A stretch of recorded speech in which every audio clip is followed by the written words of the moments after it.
fiery horse with the speed of light, a cloud of dust, and a hearty hi-yo silver, the Lone Ranger.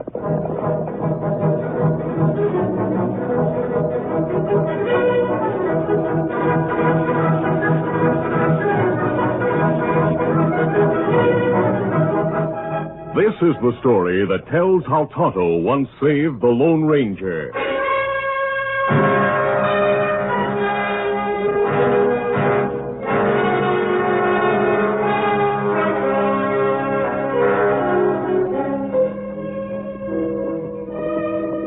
The Lone Ranger and Tonto were riding westward across desolate country.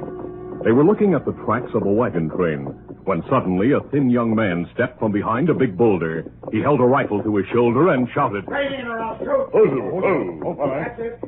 Now get off those horses and don't try to reach for a gun. The Lone Ranger and Tonto dismounted slowly. Easy, steady, big fella. Easy. Then the masked man dropped his hand with lightning speed and fired from the hip. His bullet smashed the rifle and sent it flying from the young man's hands. Now raise your hands. Search him, Tonto. See if he has any other weapons. I haven't. I should have known better than to try to hold up a masked outlaw. I'm not an outlaw, and you don't look like one. I'm not. I held you up because I hoped to find food in your saddlebags. What's your name? Wingate. Dave Wingate. What are you doing alone in country like this? I was with a wagon train. It passed here. Why did you leave the train? I was driven away. Why? I didn't do anything wrong. I was framed by Cap Sanders. Cap Sanders? He was hired as wagon master. Every night he posted guards to watch for dangerous redskins. Sioux Indian dangerous, but Crow Indian friendly. One of our best friends is chief of the Crow Indians who live north of here. Dave, I want to hear how you were framed, but first we'll prepare a meal. Oh, I'm near starved.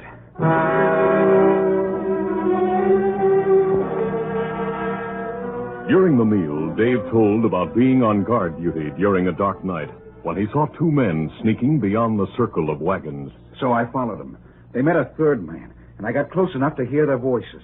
One was Cap Sanders, and another the guide he'd hired. We called him Dakota Dick. The man they met was an Indian. Could you hear what was said? I was there only a minute, and then I sneezed. Cap Sanders and Dakota Dick rushed at me, grabbed me, and disarmed me.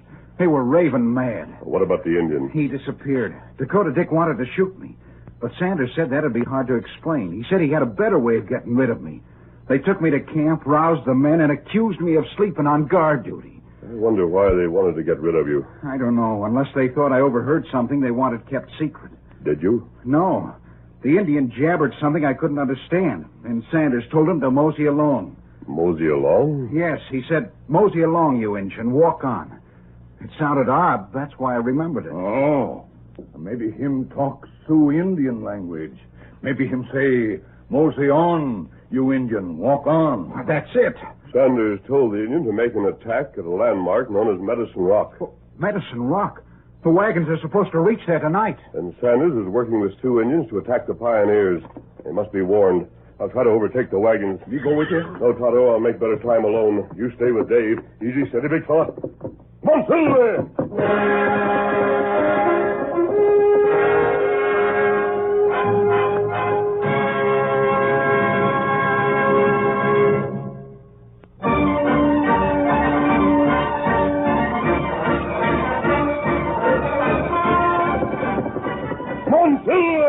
It was late afternoon when the Lone Ranger overtook the train of covered wagons.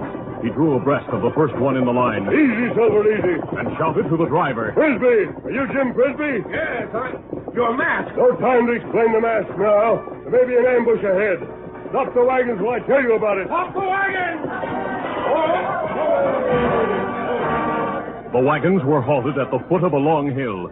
Jim Frisbee and men from other wagons listened, while the Lone Ranger told about the possible ambush at Medicine Rock in the valley ahead. It's just beyond that hill. You're within a couple of miles of the place. Two of our men rode ahead. If there's any sign of trouble, they'll come back and lead us over a different route. Otherwise, we'll go on as we planned. Are Cap Sanders and Dakota Dick the men who went ahead? Oh, yes. Frisbee, if my information is correct, they're helping the Indians plan the ambush. Why would they do that? For money. If you people are massacred, they'll be able to take your cash and let the Indians have your horses and supplies. They're not crooks. I'm sure they are. I'd say you're the crook. What's your game? The Lone Ranger realized when he heard the angry comments that he could never persuade the men to follow him over a different trail that would lead safely past the dangerous valley. Where'd you get your information? Nothing I might say would convince you that I've told the truth. Look! The top of the hill! Engines! They're show engines! They're on the warpath! They're coming this way! Now you must fight. I'll help you. Form a circle! You men!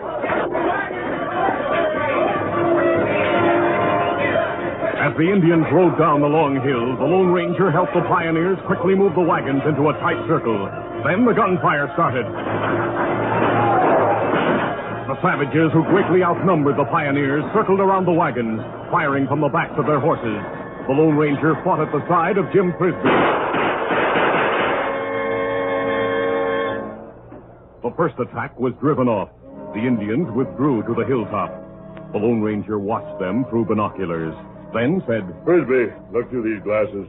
You'll see Cap Sanders and Dakota Dick talking to the Indians. Double-crossers. You were right about them. They double-crossed you, and they lied about Dave Wingate falling asleep at his post. How'd you know about Wingate? I met him on the trail.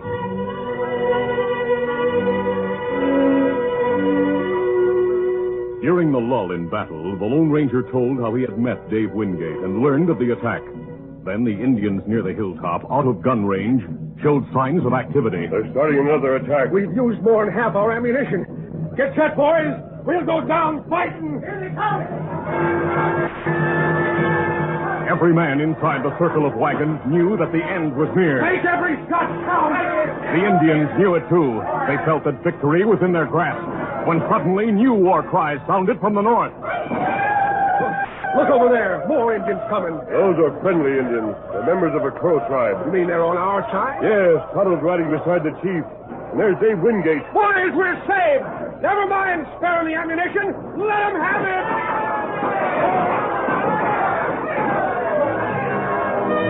Tonto and his friends changed the tide of battle quickly. Many Indians went down. The others tried to flee, but they were hotly pursued by the Crows, and it was easy to see that none would escape.